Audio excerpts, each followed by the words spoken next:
Good morning, good morning, good morning. This is Tuesday, April the 16th, and we're reading from this book here, Buscaglia, Born for Love.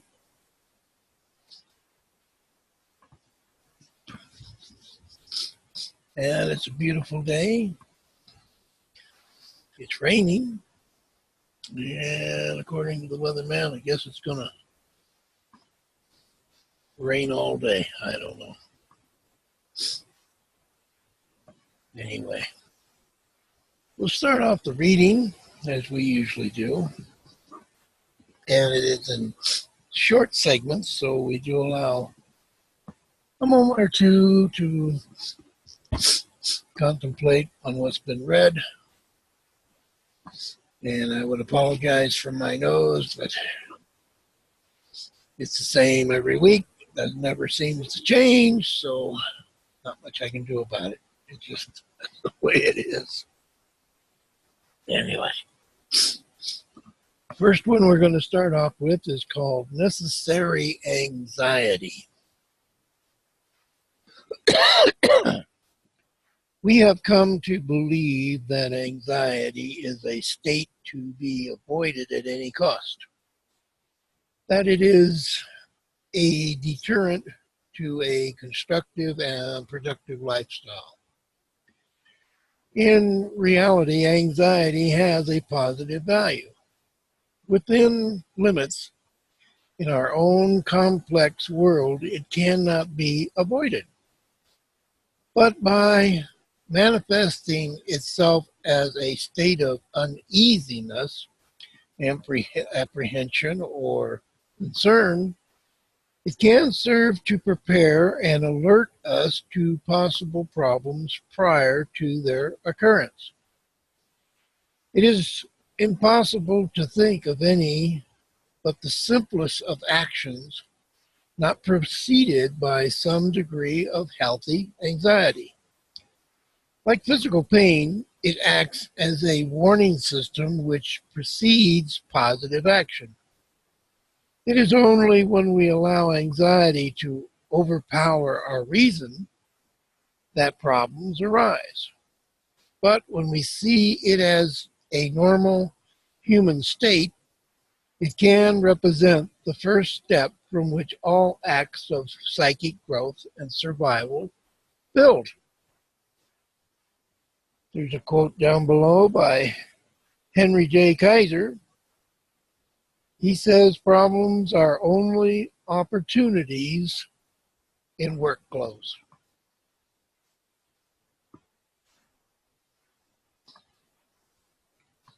For me, I think that's pretty simple, pretty straightforward, and I think it says somewhat probably what we all really know. And how should we say, anticipate in life.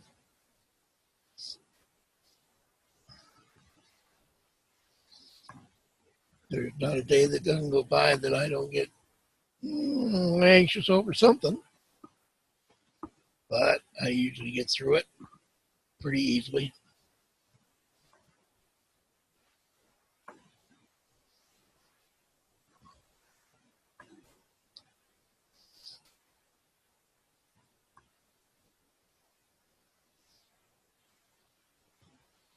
Okay, the next little segment is called A Lesson in Love from Aunt C and Uncle L. As a child, I was told repeatedly the story of the courtship of Uncle L and Aunt C. During the year before they were married, they knew each other only from the letters they exchanged across an ocean. He had been in America for several years. She had lived all her life in a small northern Italian village.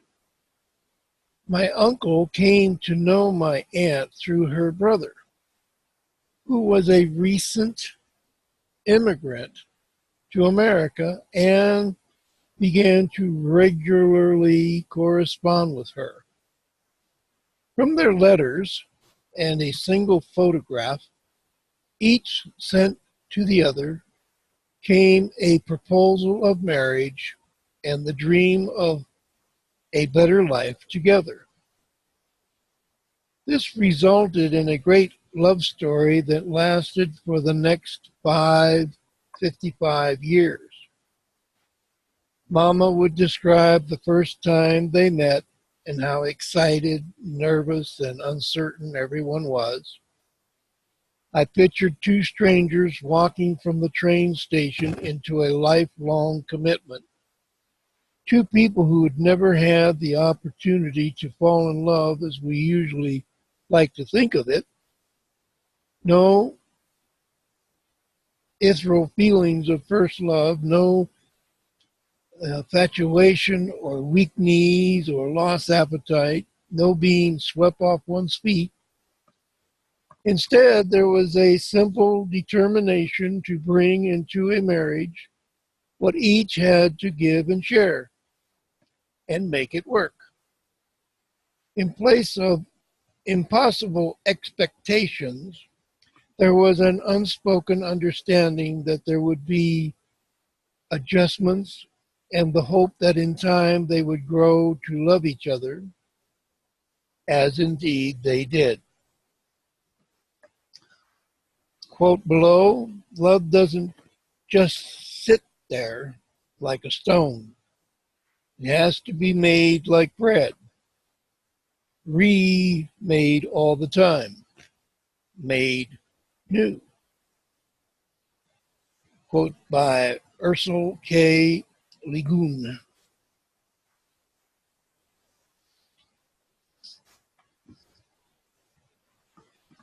Uh, Interesting in that I would say without probably many people even aware of it, many cultures around the world uh, have what they call pre-arranged marriage by the family. And the people that are getting married in most cases don't even know each other. They just have to work it out the best way they can.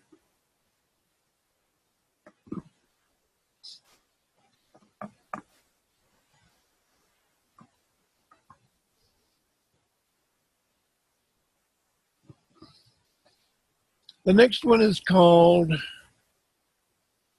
the value of difference. Find the person who will love you because of your differences and not in spite of them. And you have found a lover for life. Happily, we are all individuals similar to others in many ways and yet very different in others. It is these differences that make us who we are and determine the directions in which we will grow and change. Being normal doesn't mean giving up our uniqueness so that we can be like everyone else. It means being proud of the ways in which we are unique, uniquely us. In fact, it is this aspect of ourselves that attracts others and is our most loving gift to them. A quote by G.T. Smith: if we treat people as they are, they will stay as they are. But if we treat them for what they might be and might become, they will become their better selves.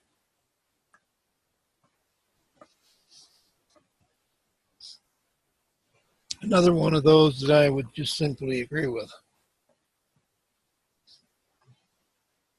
It just makes a whole lot of sense.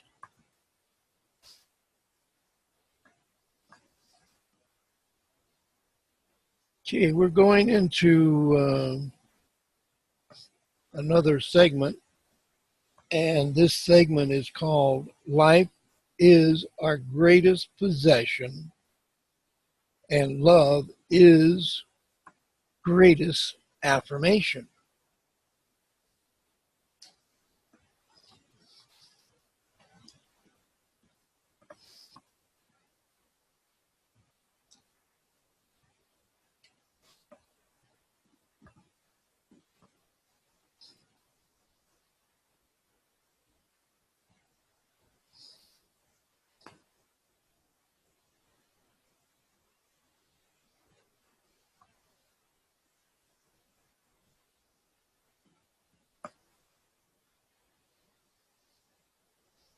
Okay, we'll start off with the first segment of this one,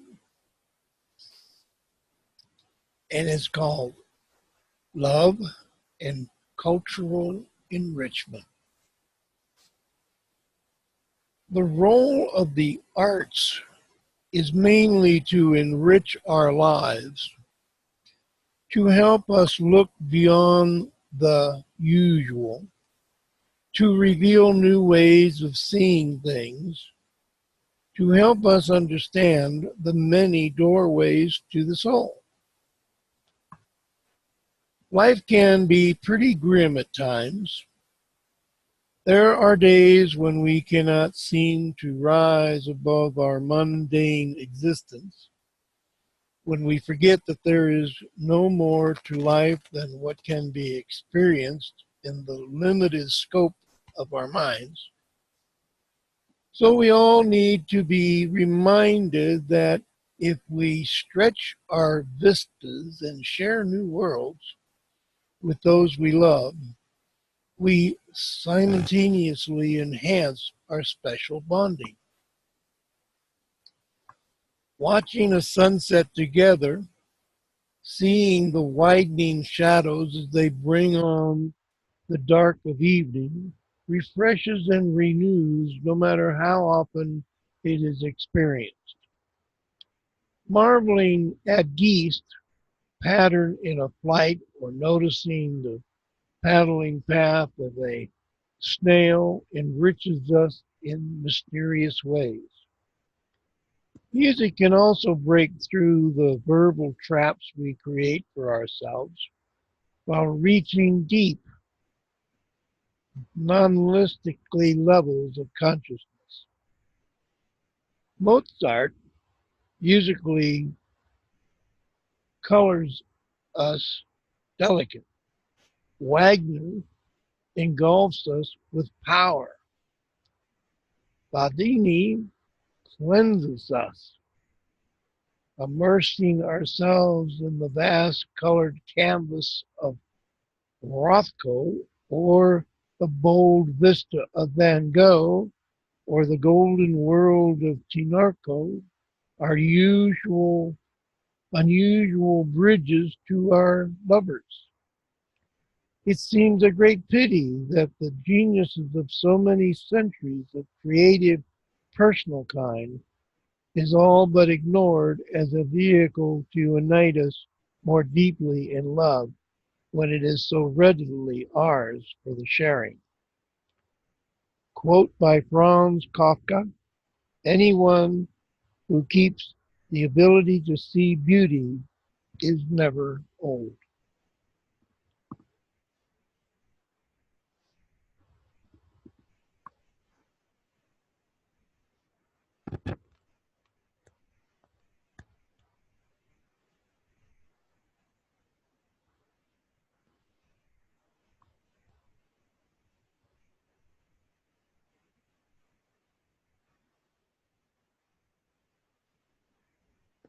Again, just a moment of contemplation.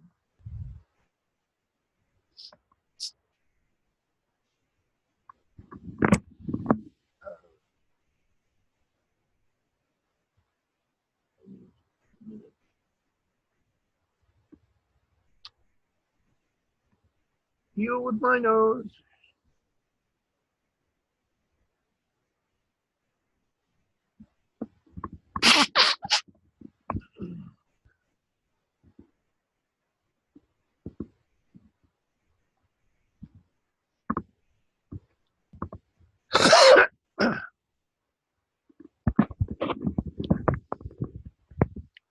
apologize for that interruption, but it's necessary.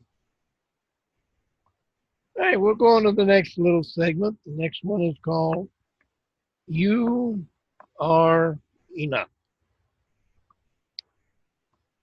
We must be careful not to fall victim to the idea that we are unlovable because we are too much of this and not enough of that. We're fine just the way we are. Diversity is life. There are armies of individuals, for example, who love tall people or short people, or brunettes or blondes, or thin people or heavy people, or silent types or verbal types, and on and on and on.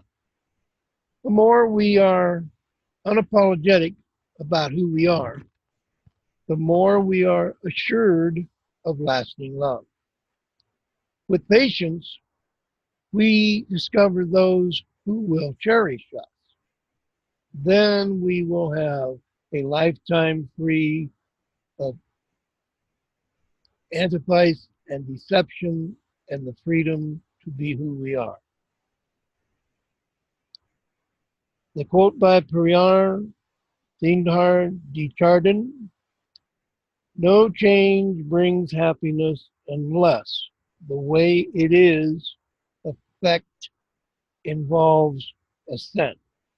The happy man is therefore the man who, without any direct search for happiness, invariably finds joy as an added bonus in the act of forging ahead and attaining the fullness and finality of his own self."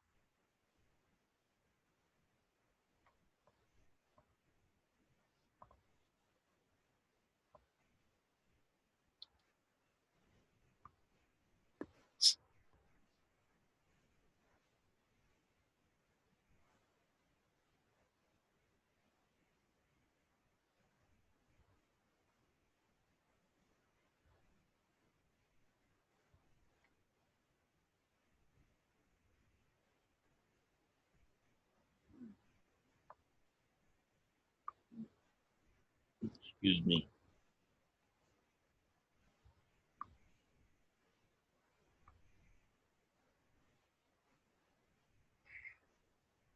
Now I got the hiccups.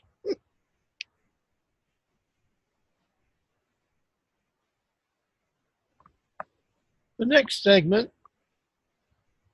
is called Being True to You. For too many of us, being true to ourselves presents difficulties. We fear that in so doing, we might expose ourselves to ridicule, or worse, rejection. So we play it safe. We create disguises and orchestrate little routines of nonchalance to hide behind.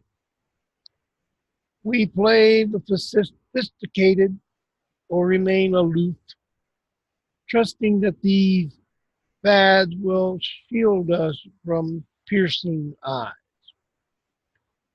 We do this in spite of our hope that there will be someone who will not accept our artifices. Ironically, the person we are attempting to cover up is precisely the one that others are seeking. The real us is far better than anything we can concoct. The true measure of being loved is that we are not fearful of showing others who we are.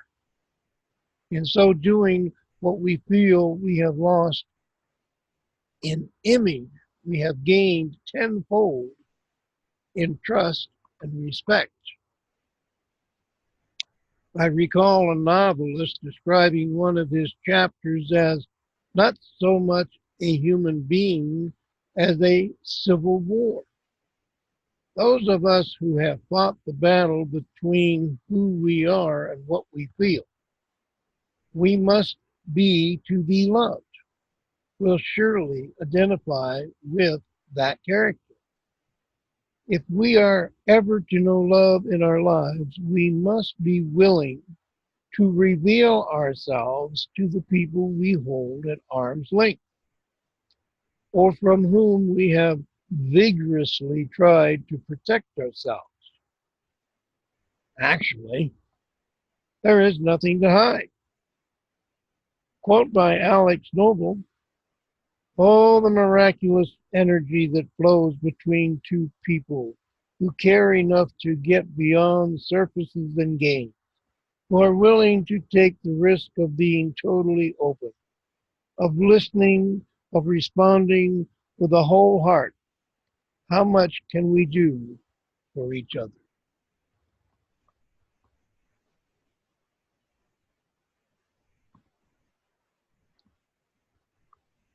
I'm sure you can't hear it, but it sounds to me like they're picking up the trash.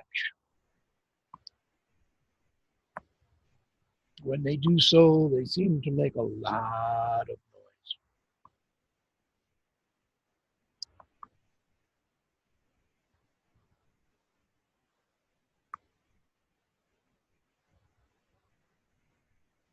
I would say in reading that last one, I'm sure for a lot of us, it's probably not easy to, how should I say, be ourselves because of our own inter years of rejection. It just makes a lot of sense.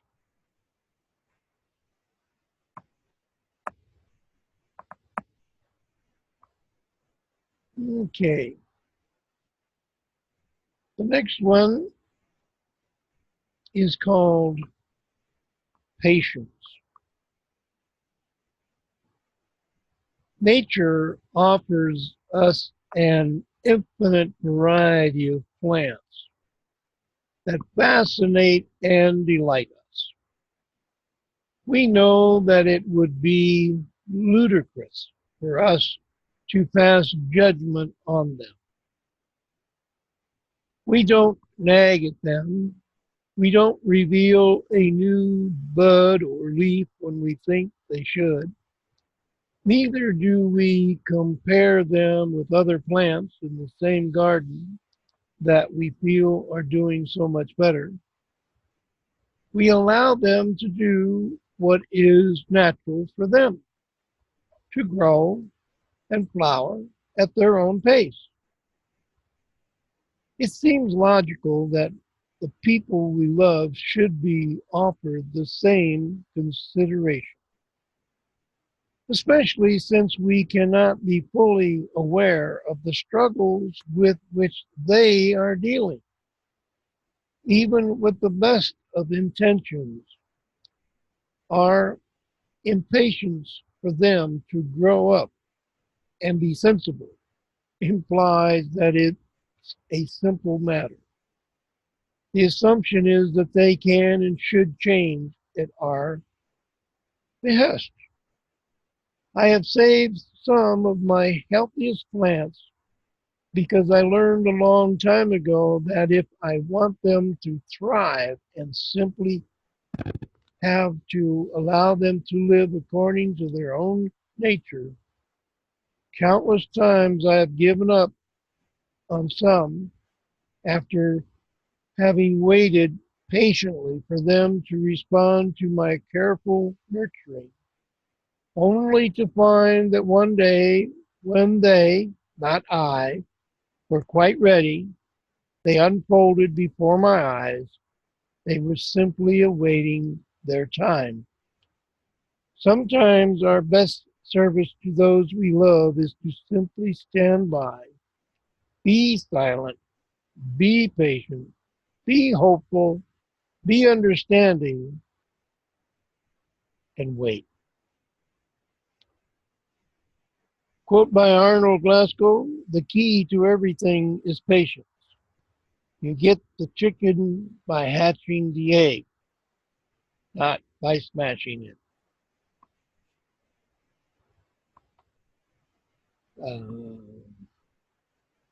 that one I would say says a lot to me personally. It does seem that, how should we say, waiting for people to be patient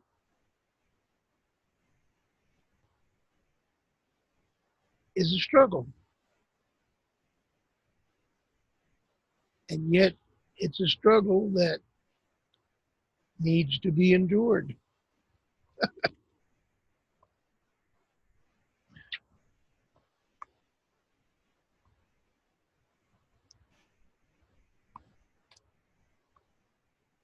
That's just the way it is, as they say.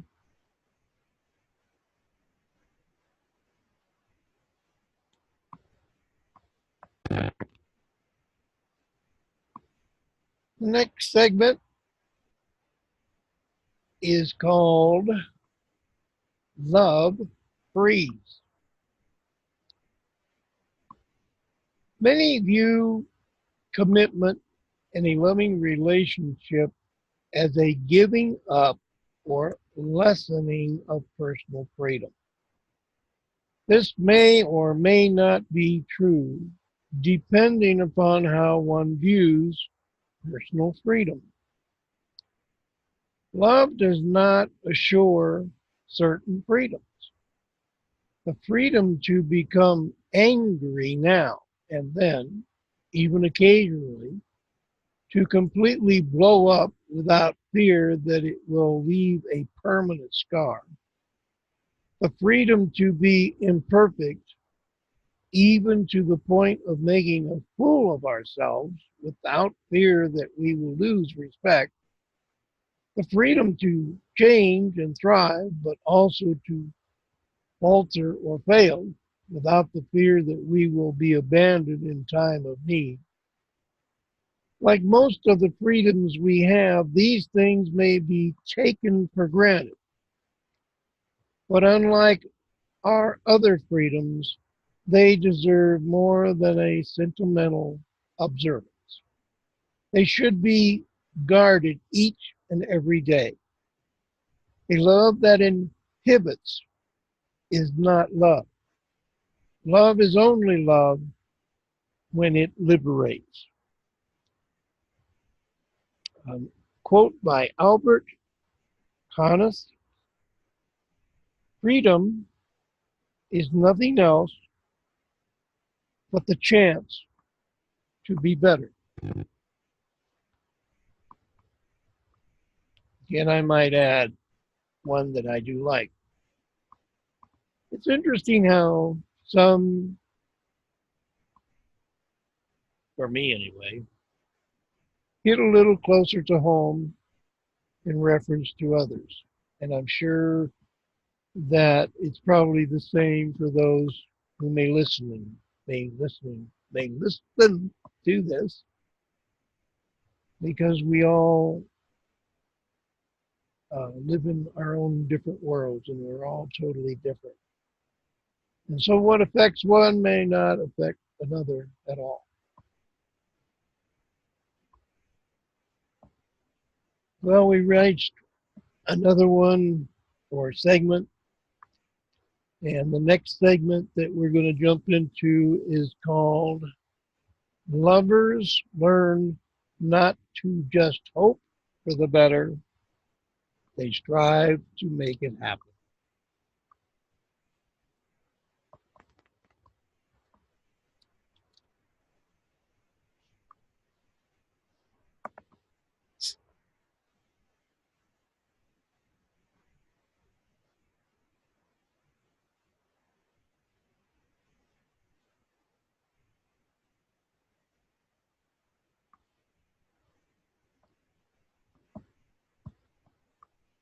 Okay, the next segment that I'm going to read is called Thankfulness. When I was in elementary school, I had a teacher who we all thought was off her rocker. Each Friday, just prior to the dismissal bell, she would go around the class and ask each of us to name something for which we were thankful. We had to work hard to keep from exploding with laughter as each of my classmates rose to proclaim, I am thankful for my bicycle. I'm thankful for my Shirley Temple doll, and so on and so on. When it was the teacher's turn, she would close her eyes reverently. I'm thankful for my eyes to see, she would intone. I'm thankful for my ears to hear. I am thankful for my legs to walk, my mind to think, my fingers to touch. At the time, we were all in agreement that Mrs. S was out of her mind. But now that I'm older and a bit more worn, I wake up each morning thankful for what vision and hearing I have left, for a mind that is intact, and for the fact that I can still walk miles with pleasure. Not only am I thankful for these wonders, but I never fail to express them at every opportunity.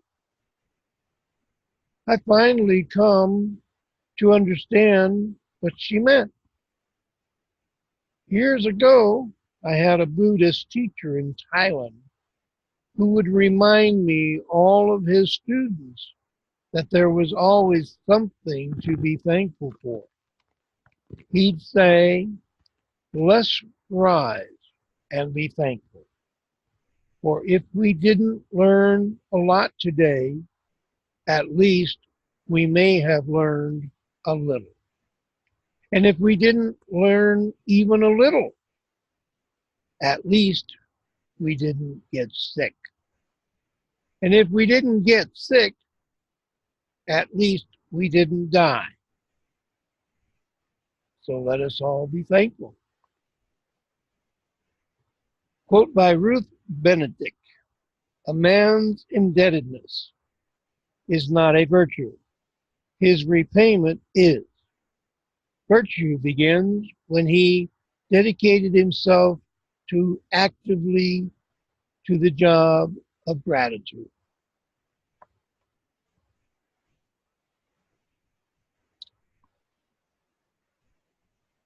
Very interesting.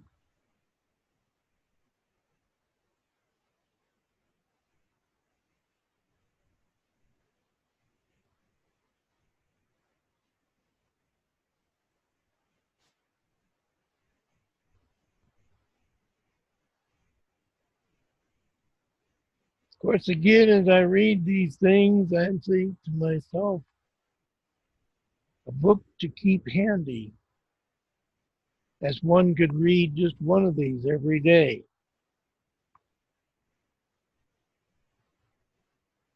Could make maybe a difference in our perspective.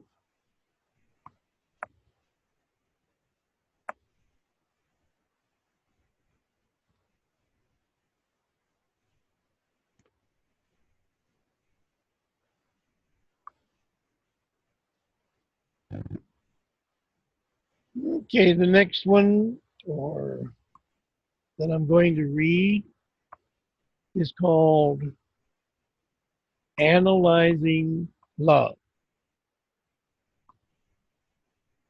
I wonder why it seems so important these days to analyze everything.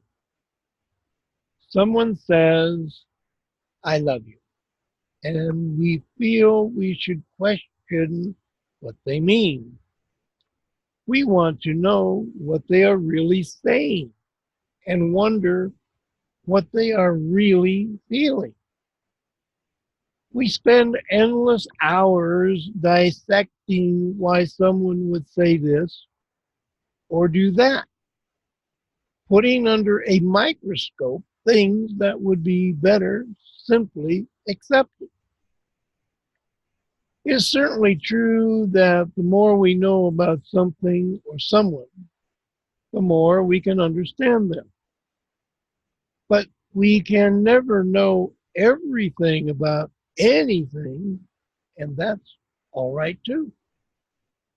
There is a certain magic in the fact that even after a lifetime of relating, the deepest feelings, thoughts, and actions may remain incomprehensible.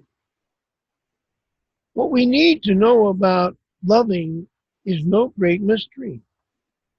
We all know what constitutes loving behavior. We need but act upon it, not continually question it. Over-analysis often confuses the issue and in the end brings us no closer to insight. We sometimes become too busy classifying, separating, and examining to remember that love is easy. It's we who make it complicated. Quote by Thomas Carlyle: "A man lives by believing in something, not by debating and arguing about many things."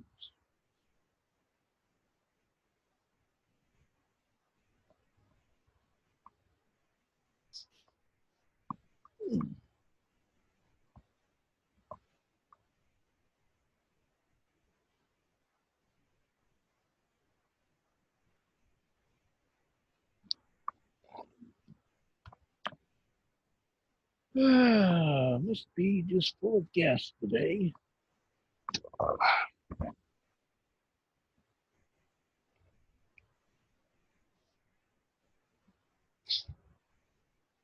I'm not sure why, but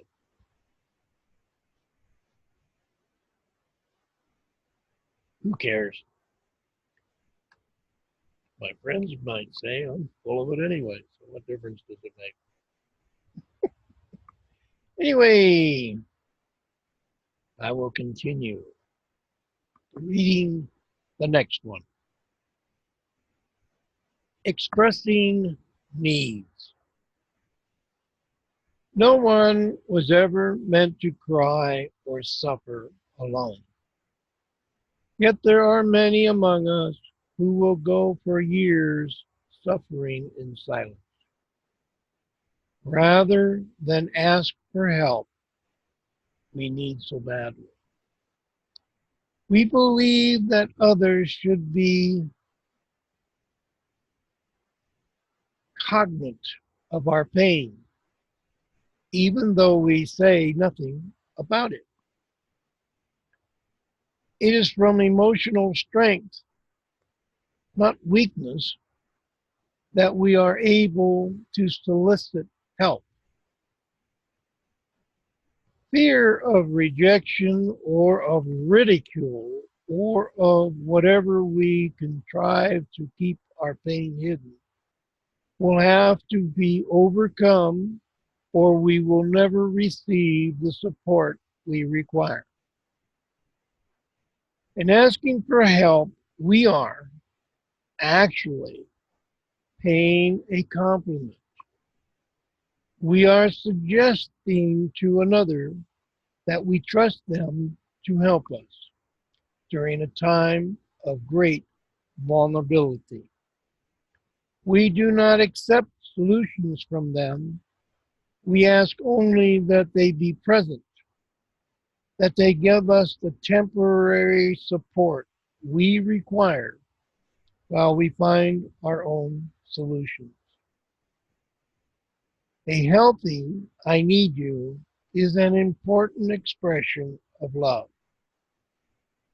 A quote by John Ruskin: "I believe the first test of a truly great man is humility." Well, on that one, I would have to say that it's close to home. Um, and I guess I should say that that does not bring any blame when I say that I'm an only child. Therefore, I've grown to accept what I believe to be the fact that if it was going to get done, I had to do it. And without any brothers or sisters, there was never anyone to ask help from. Um, as one might say, that could be a good thing, could be a bad thing, or it could be no thing. It's all in one's own attitude. And I have found that is the one thing that through life definitely changes if you're open.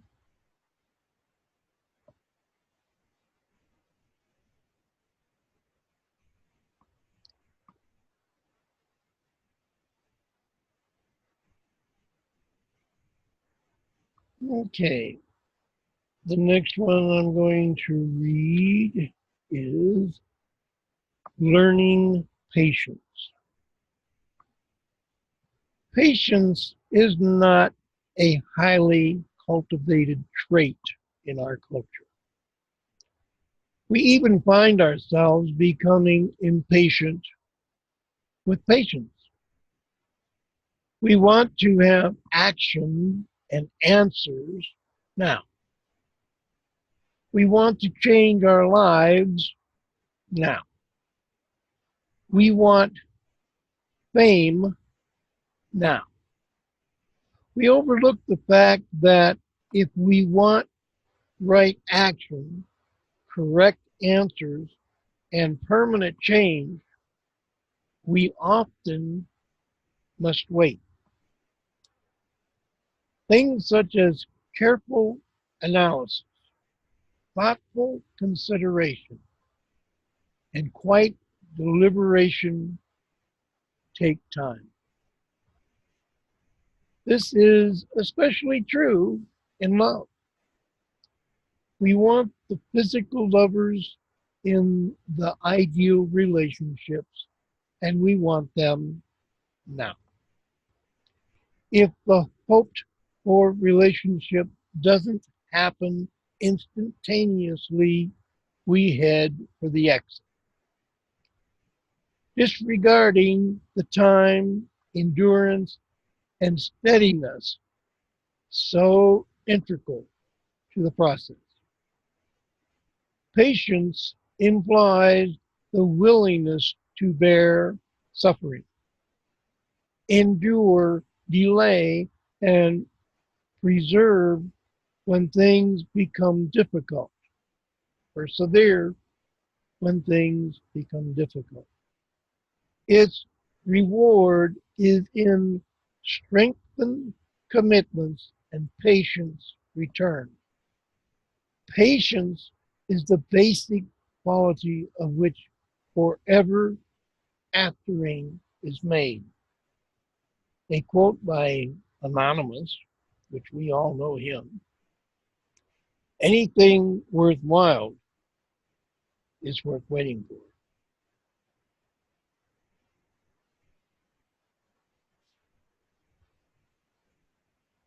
More and more good statements into many great references to a lot of different things that we probably all have contemplated at one time or another.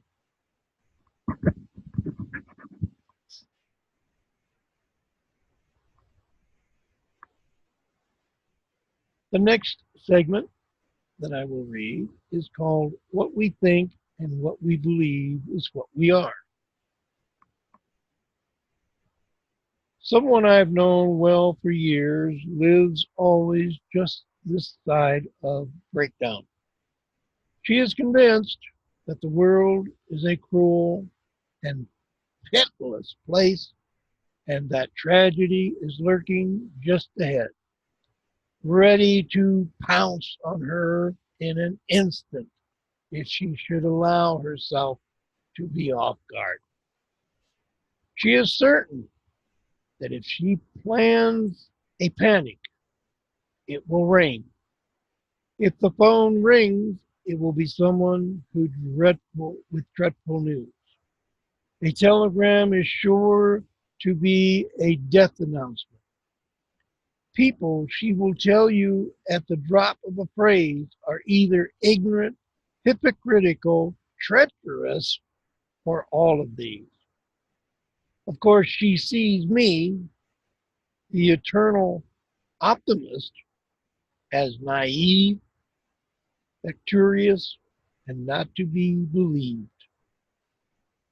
Like a self-fulfilling prophecy, her dismal view of life, her low opinion of people, and her expectation of doom are too often confirmed. I don't think she could survive otherwise. Love is not foolish. It recognizes the dark side of life, but for its own survival, it doesn't make negativity a permanent abode. Quote by Isaac Singer: if you keep saying that things are going to be bad, you have a chance of being a prophet.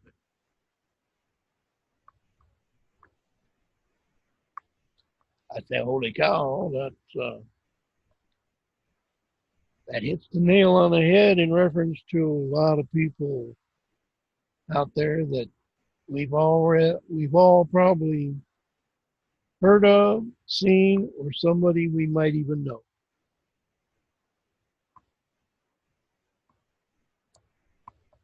Truly amazing.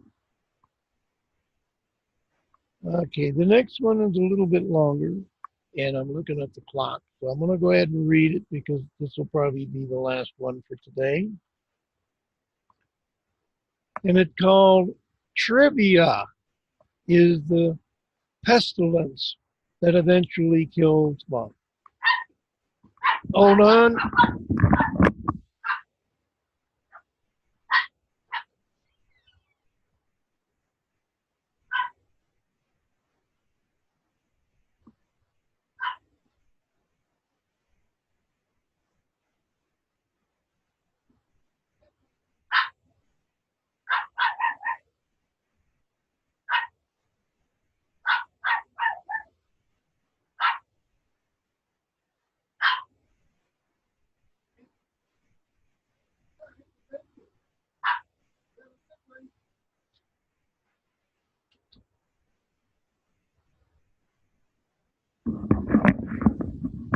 I apologize for that. Little short interruption. All right, let's see if we got time for this. Trivia is the pestilence that eventually kills love. It is rarely the big things that interfere with the growth of love. Rather, it is the small, seemingly insignificant things that are the most defeating. She likes to squeeze the toothpaste tube in the middle. He likes it deep and squeezes it from the bottom. Though this is cause for some annoyance, neither is willing to see it as any real threat to the relationship. He likes to toss his clothes over a chair when he gets home from work. She prefers he hang them up, keeping things tidy. She likes routine, going out on specific nights of the week, having guests on weekends only. He likes spontaneity, going out when the Spirit moves him. He welcomes guests any night of the week. He likes to go to the same place every year for their vacation. She likes change, wants to see new places and have different adventures. None of these differences in themselves are grounds for ending a relationship. But it is interesting to note how they are magnified and intensified until they end up becoming the irreconcilable differences. It's also interesting how two people can readily join forces to overcome a major crisis in their lives, yet be overwhelmed by some little insignificant thing that has been allowed to grow and fester. It is wise to do a house cleaning of trivia every now and then by facing the pet peeves that become fiery dragons before we know it. Quote by Jonathan Wolfgang von Gottlieb: "We can offer up much in the large, but making sacrifices in little things is what we are seldom equal to." And with that one, we will end, and we'll come back Thursday and start again. And insane.